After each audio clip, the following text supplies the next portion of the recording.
The war veterans leader Bombshell Geza has delivered his latest address announcing that the proposed 2-day stay away is now an indefinite one.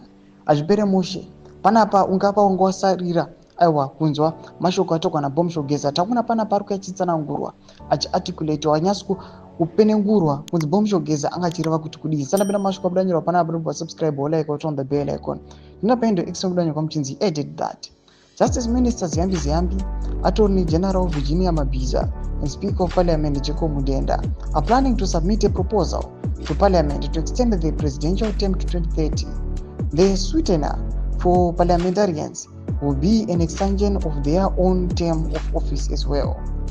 He said, this plan seeks to avoid the required constitutional referendum.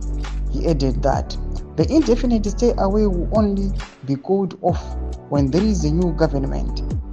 At the heart of his clarion call are Emerson Mnangagwa's corrupt cartels. The battle between the two sides seems to be coming to a head, with both camps now squared up against each other. Ndomashwa kuda panapa chiona kunzi aiwa the fight panapa aiwa yachizotanga manje. Vanhu vachimuzwa chita address pa weekend vakati Bombshell Geza akamboita imwe shutdown again ari kutishedzera imwe pasangana zvanomboita, but right now ma conditions atakurwa ne this shutdown ava kupisa manje.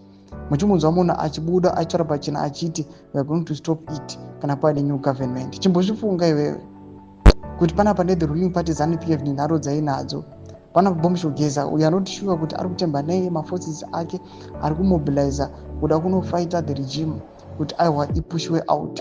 We never know that. Imbuto mafunguro enyu muri kudipa muzuri kuchitiko ichi. Au bina comment section medu mafunguro enyu. Subscribe or like and turn the bell icon.